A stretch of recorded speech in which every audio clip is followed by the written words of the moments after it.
Good afternoon, everybody. Good afternoon, and I hope most of you have come over from Nathan's re-upload from the Ballbusters show.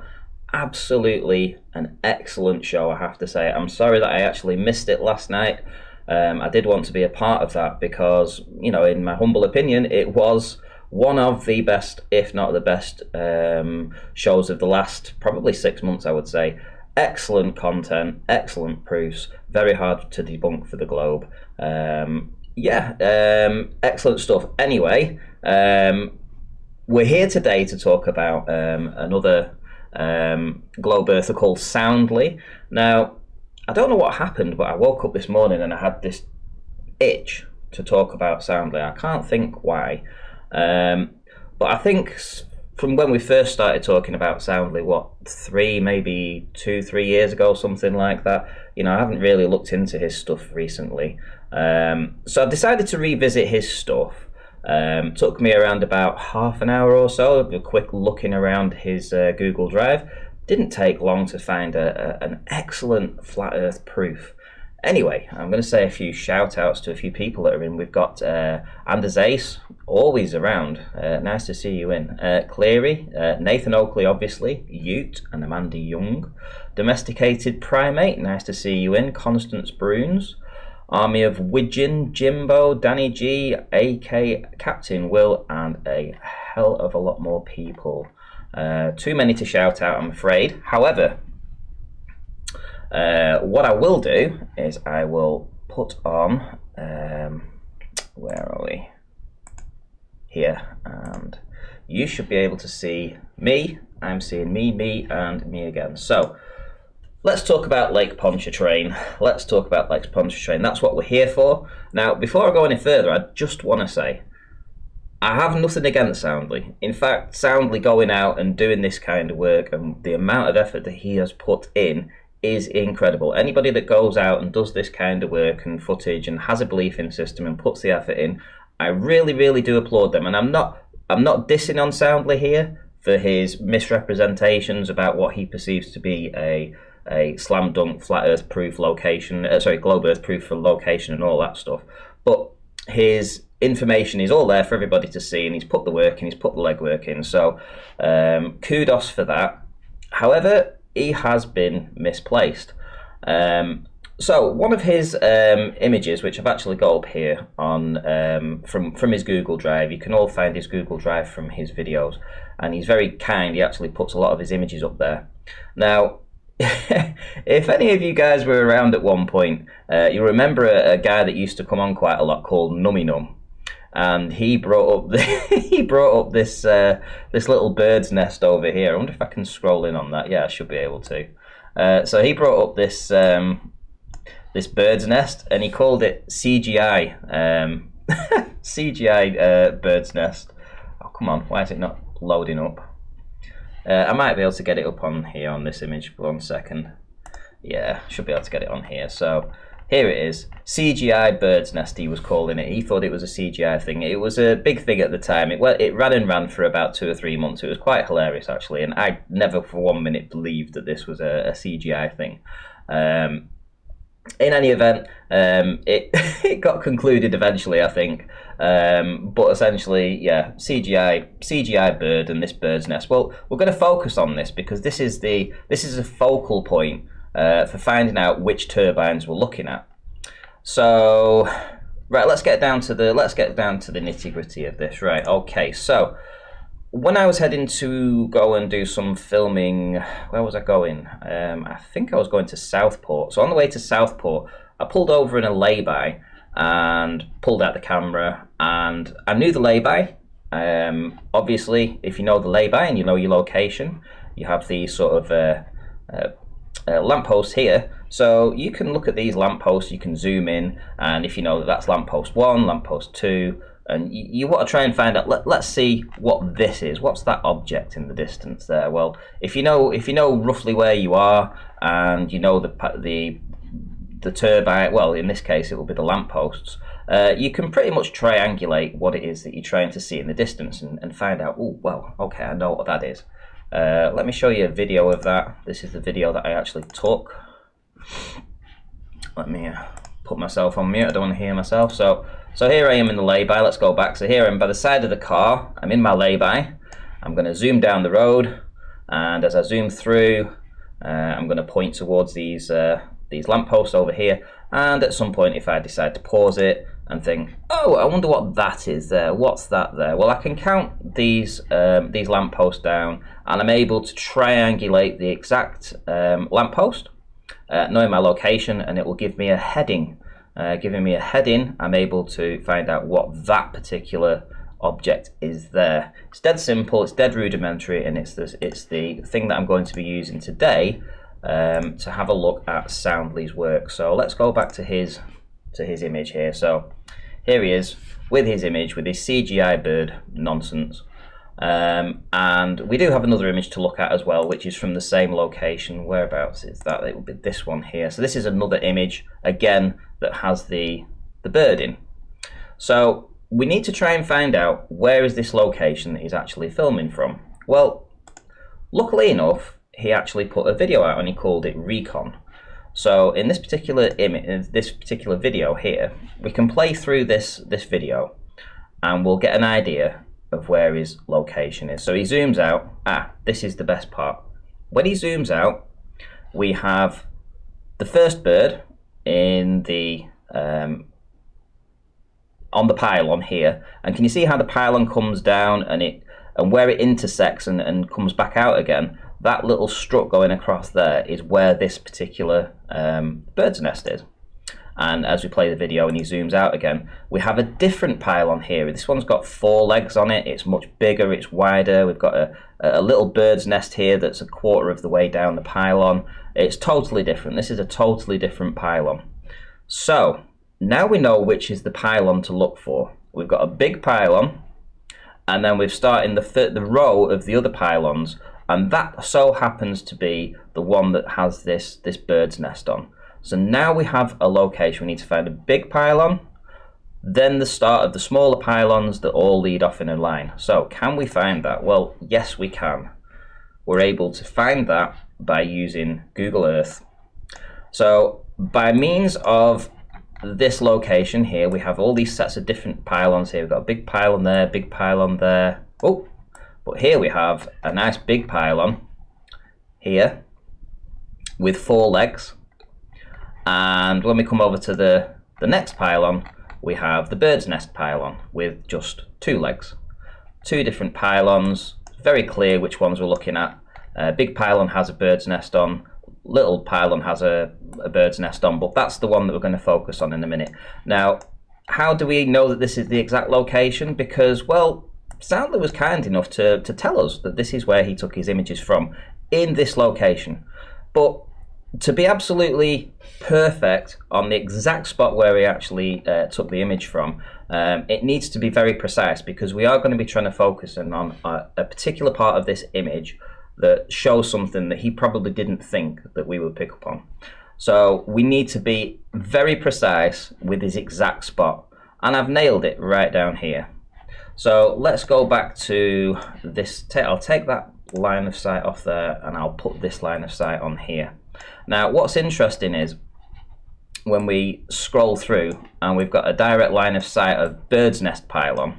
So have you noticed how I've put my line through the bird's nest pylon and it's just to the left hand side of the strut, and when we come through to the next one, I've put it just to the right hand side of the strut, literally on a direct line. They're intersecting each other almost in a parallel line. Now that's important because when we check this image, we've got bird's nest here, we have bird's nest here, then we have the strut on the left, and then the pylon behind it, we need the strut on the right. And the reason we need that is because we need to put a line in.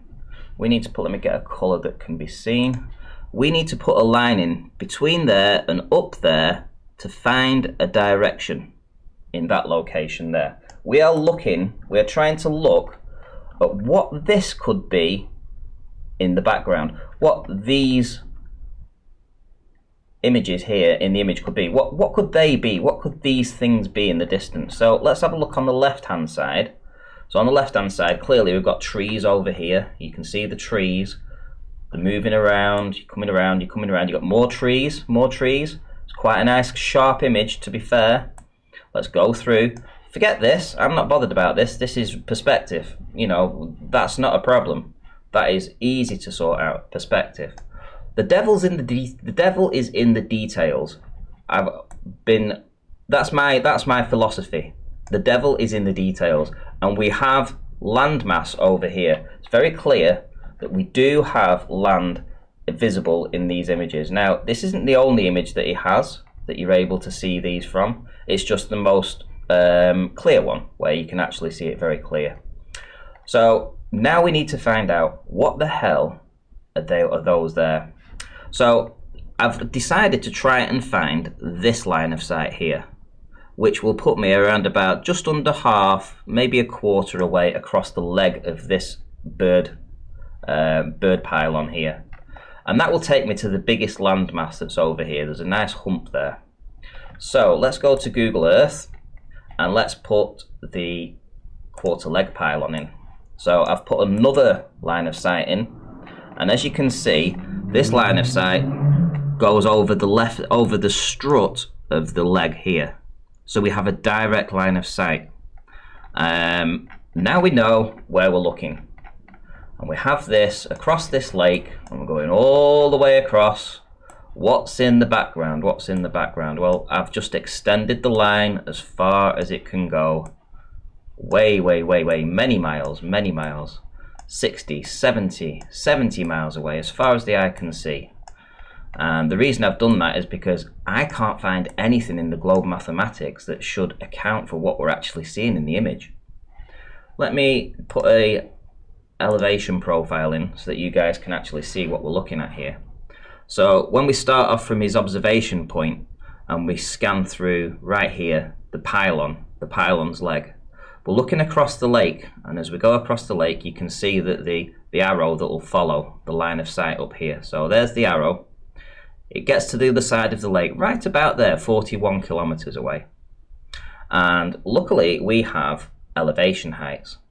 Now as we come across here, we got 35 meters at 60.8 kilometers.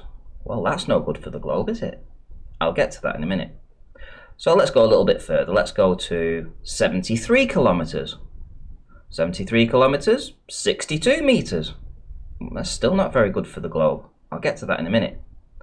106 meters at 99.7 kilometers. That's not very good for the globe either. You see, all this landmass behind Soundly should be hidden to Earth curve if you believe you live on a globe. But that isn't the case. We see in the image very clear evidence of land in the background. Just as on the left hand side, when we go to the left hand side and we cross over here, you can see the trees, you can see the buildings, you can see them on there. And when you cross over this side, you see more buildings, more trees over here, and more mountain ranges and trees and things here. Now, is this because, was this image put up and is it a case of this is some kind of looming effect? Well, no, it's not, and I can get to that too. If we look at this strut on this side, this is an important one. This is the bird's nest one. Now look how the ocean, well no, it's not ocean, it's actually a lake. This Lake Pontchartrain fills up all of that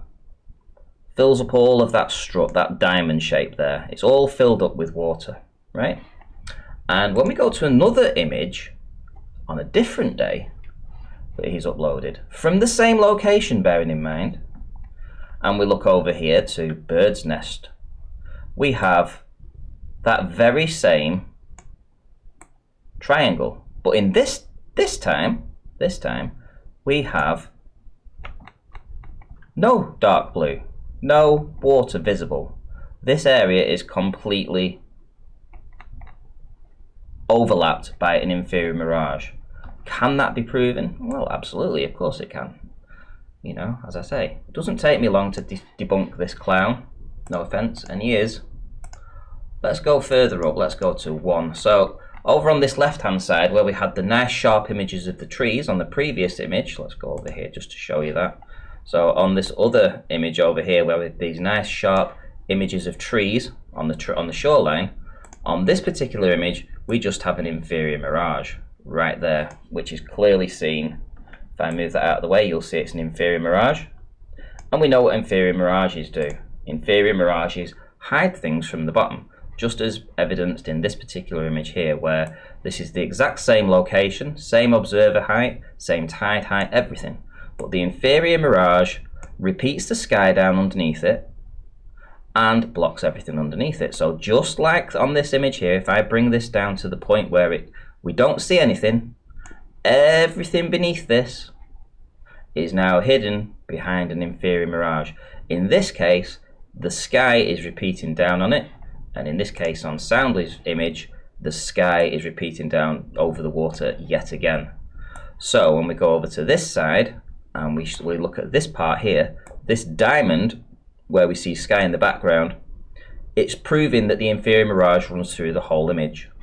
So when we go back to this image, when there is no inferior mirage in the image at all, and we come over here, we can see how far the water stretches to. It reveals the other shoreline, and we're able to see these trees in the background, and absolute proof that where he is filming is not proof of globe. It is actually proof of a flat earth. 100%. Now if I come over here and I go down to these two images, I've cut them out. Obviously you've got the tuft of trees here, which is just peeping up above the inferior mirage there, and everything that's lower than that, all these trees across here, are all hidden behind that blanket of inferior mirage. When we come across to this side, you can also see the effect it has on the pylon. In this particular image, you've got a nice clear outline of the pylon all the way down to its base. On this one, it blends out and starts to disappear. Now globies are going to say, yeah, but look at this curve, it's the same on both. Yeah, perspective. Because you can't have this curve on both and then say that this is looming and that is normal. That can't be looming, and then you have this effect and this effect, which is the same, and then that's looming and then that isn't. You can't have them both. You can't have it both ways. You can't have your curve and the loom. You can't have it both. I'm sorry, but the evidence speaks for itself. Absolutely clear as day. And when we come over onto this side, where we've got this bird's nest, we've got the land in the background, we've got the inferior mirage hiding that part of the triangle, and proving that on this particular day, if we'd had good visibility, we would have seen exactly the same thing. That's exactly what we would have seen. We'd have seen those trees over there. Shout out to Tuft of Trees. Shout out to Tuft of Trees. So to clarify, let's get some distances in this. So at 73.8 kilometers, 58 meters. Right, 73.8. Let's go to an Earth curve calculator. Let's beg the question for a little bit. Let's beg this question. So let's go to metric, and we're going to go to 73.8 kilometers. And then we're going to go to imperial, and he's given his observer height 30 feet. Now then, let's go back to the metric, and we are looking at refracted hidden, 259 feet, essentially 260 feet. Sorry, meters, 260 meters. 260 meters, and what's the height of that at 78? What is it? 59 meters, 62 meters. And actually, sorry, it's my mistake, it's 73.3. I need to adjust that. So 62 meters, 73.3. Let me go back and put, oh, it is, I've put it incorrect anyway, so it's not to worry. 73.3, there we go. 255 meters should be hidden with refraction. Forget refraction and go to geometric hidden. 300 meters should be lost to Earth curve if you believe on it, you live on a globe. Let's go back to the image, and what do we see? We see land. We see land there. There is no doubt about it. It is absolutely land. Well, let's go further. Let's see how far we can go. Let's go to 99.7 kilometers, and there should be 106 meters. So 99.7. Let's check that. Let's check that out. 99.7. Well, 521 meters should be hidden. So I don't think 102 meters is gonna cut that, people.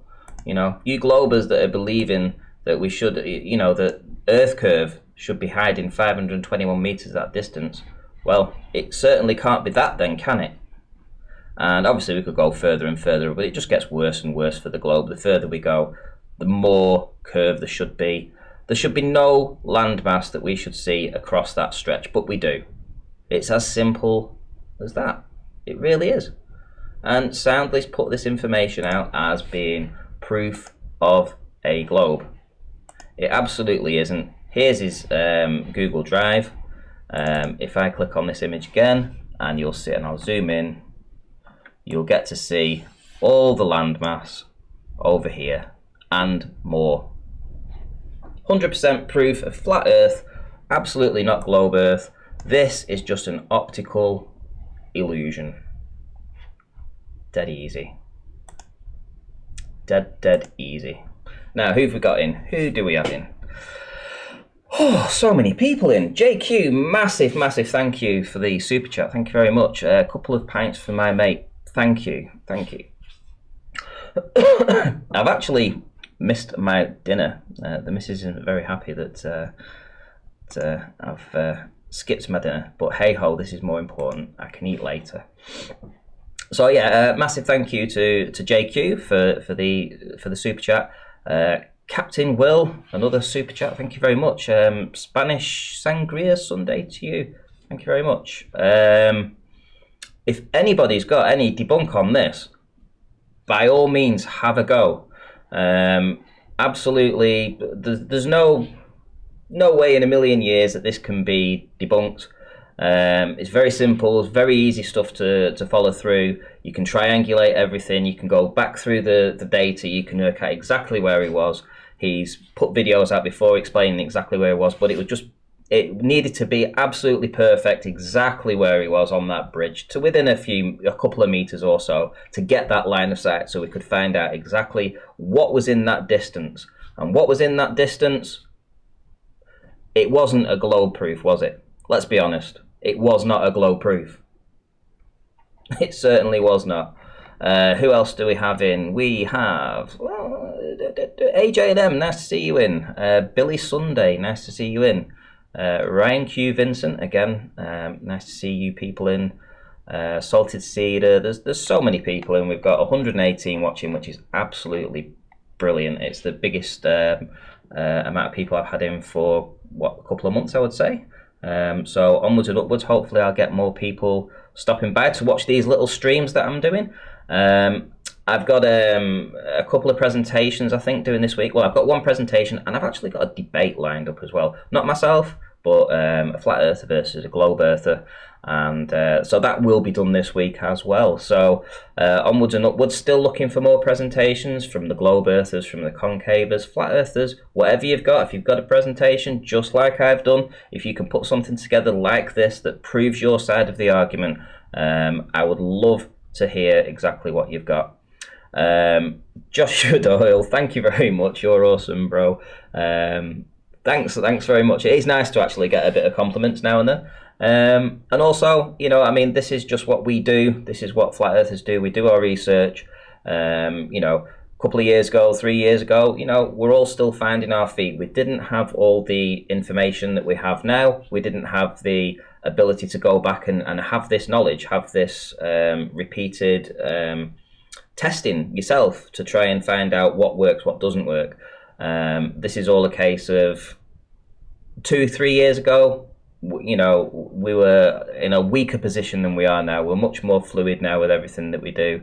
Flat Earth data, thank you very much. Use the formula 1.22 times squared h distance in miles. Okay, I could try that. Mojo Shop, thanks Ranty for pointing out the obvious for the blind globers.